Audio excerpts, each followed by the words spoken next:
labisku ogsoonow waa luuqad aad ku hadli karto inta aanad hadlinba kahor.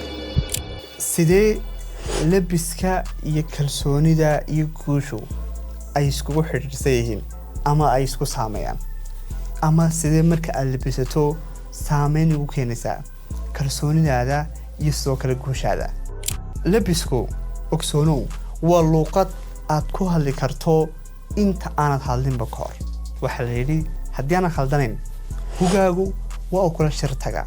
cilmi nafsi ahaan labisku saameyn togan iyo mid tabanba waxaa ku yeelan karaa shakhsiyadaada iyo sidoo kale kalsoonidaada iyo wadiiqadaada guusha.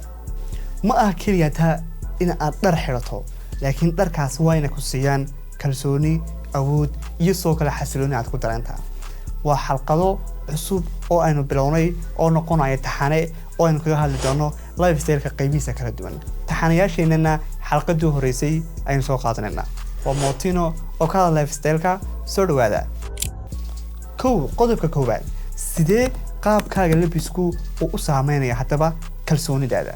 waa su'aal soo ma markaad dhar xidhanayso ee qaabkaaga iyo dharku iyo kalsoonidaada waa inay siyaashaan.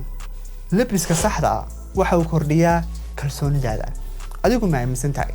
aan marka hore ka hadalno kalsoonida. qaabka labiska ayaa runtii door weyn ka ciyaara sida aad naftaada u dareemayso.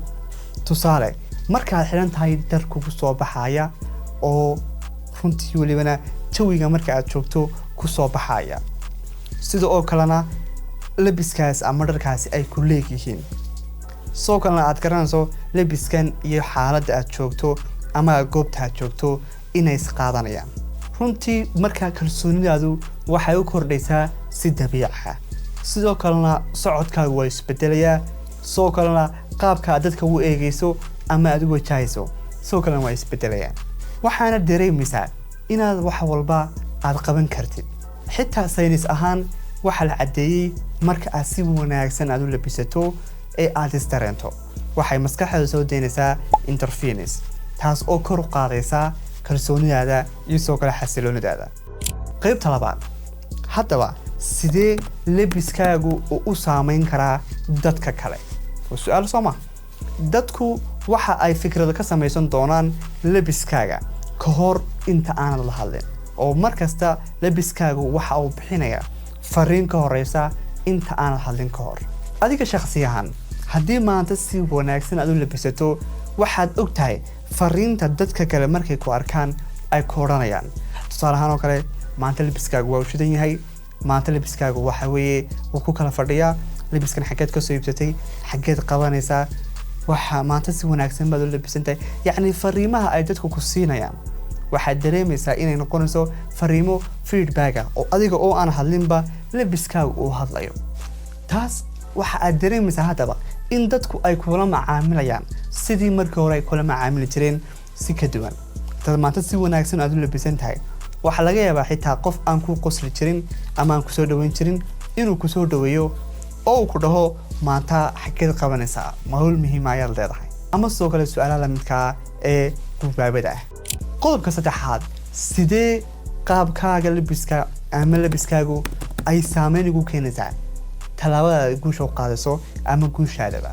waa su'aal soo ma. marka aad si fiican u labisan tahay, waxa aad dareemaysaa kalsooni. kalsoonidaasina waxay albaabka ku sifraysaa guushaada. wadiiqooyinkan waynu isku xidhanaa innagoo u sababeynaa sababo kala duwan. xikmad ingiliisha baa tirahdaa there is the job you want, not the one you have. runtii qodobkan aad buu muhiim yahay.